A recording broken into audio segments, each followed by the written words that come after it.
नमस्कार शेतकरी बंधूंनो, आपल्याकडे आज नागपूर येथील काही शेतकरी आले आहेत. काही शेतकरी भंडारेमधले आहेत, काही शेतकरी गोंदे इथले आहेत. नमस्कार साहेब, आपल्याला आमची शेती बघून कसं वाटलं काय?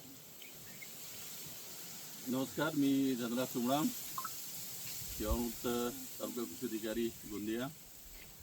शेवाळे साहेबांची आज आम्ही व्हिडिओ पाहिलेले आहेत यूट्यूबवर आणि प्रत्यक्ष पाहण्याकरता आम्ही आज त्यांच्या गावी इथं हजर झालो आहोत. शेती पाहून खरंच खूप छान वाटलेलं आहे. खूप हायटेक शेती करतात, नर्सरीसुद्धा हायटेक आहे, त्यामुळे आम्हाला आवडलेली आहे. त्यामुळे आम्ही सगळ्या प्रकारचे रोपं त्यांच्या नर्सरीतून घेऊन आम्ही आपल्या शेतावरती लावणार आहोत आणि जे सांगतील यांच्या ॲडवायजनुसार आम्ही शेती करणार आहोत. आम्ही स्वतः शेती करता करता आपल्या विदर्भातले जे शेतकरी आहेत, जमीन आहे, पाणी आहे, सगळ्या गोष्टी आहेत. फक्त कुठले पीक करावं आणि जे पारंपरिक शेतीमध्ये जे पारंपरिक पीक करतात आणि पारंपरिक शेतीमध्ये साहेब आजकाल काही प्रॉफिट नाही आहे. आज तुम्ही कृषी अधिकारी आहेत, साहेब कॉन्ट्रॅक्टर आहेत, साधारण 800 किलोमीटर आपल्यामध्ये शेतकरी आले आहेत. कारण की त्यांना प्रत्यक्ष म्हणलं साहेब तुम्हाला फळबाग लावायची, तुम्ही प्रत्यक्ष आमचं प्लॉट बघा.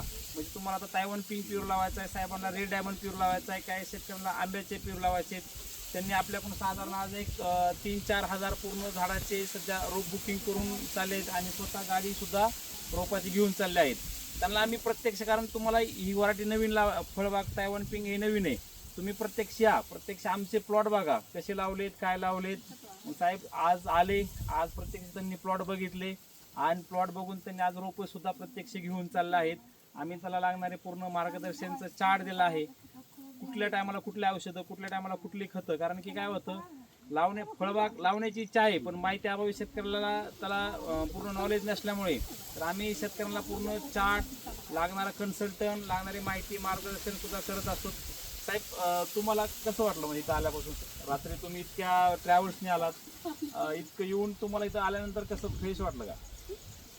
इथं आल्यानंतर फार चांगलं वाटलं, कारण की इथले जे नर्सरी आणि फळबाग लागवड केलेली आहे ती फार सुंदर पद्धतीने लागवड केलेलं आहे आणि त्याचं उत्पन्नसुद्धा ते घेतात. मी दुर्गाप्रसाद वाहने, तालुका तुमसर, गोंदिया येथून तालुका कृषी अधिकारी म्हणून निवृत्त झालेला आहे आणि यांचे शेवाळे साहेबांच्या जे यूट्यूबवर आपले व्हिडिओ बघितले त्यामुळे आम्ही इथपर्यंत आलो आणि इथून कलमा रोपे बुक केले आणि ते घेऊन जातो आहे आणि आमच्याकडे याच पद्धतीने शेती करणार आहोत आणि त्यांचं मार्गदर्शन पण घेतलं आहे. मी उपेश बांते पाटील, मोहाडी तालुका, माजी उपसभापती पंचायत समिती.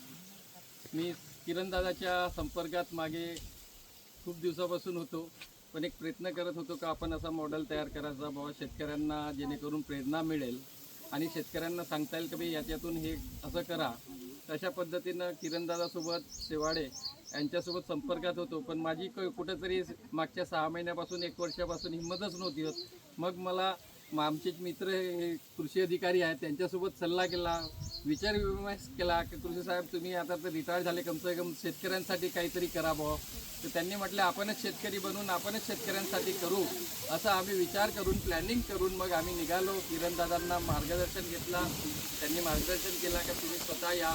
आल्यानंतर आम्हाला ते त्यांच्या जो मॉडेल्स आहेत ते पूर्ण नर्सरीचे ते पाहिलं आणि ते कोणत्या पद्धतीने नर्सरी करतात, जे आपला जांबाचा, पेरूचा बाग किंवा अनारचा बाग, हे कशा पद्धतीने लागवड केली आहे, काय त्याच्यामध्ये तणनाशक वगैरे कसे वापरतात, हे सगळं बघितलं आम्ही आणि त्याच्यातून किरणदादाकडून प्रेरणा घेऊन आम्ही पण प्रयत्न करून पाहू आणि त्या अनुषंगात आम्हीसुद्धा झाडं, रोपं चांगल्या क्वालिटीचे आहेत, जेणेकरून बघा छोटासा झाड आहे त्याला फूल लागलं आहे, हा 6 महिन्यात नाहीतर याला फळं लागतील, अशी आशा आम्हाला किरणदादांनी दिली आहे आणि त्या किरणदादाच्या मार्गदर्शनाखाली आम्हीसुद्धा आता अनेक शेतकरी उभे करू असे किरणदादा आश्वास देतो आणि किरणदादांनी सुद्धा आम्हाला नेहमी आता मदत करावी आणि संपर्क करून आमची हालचाल घेत राहावं.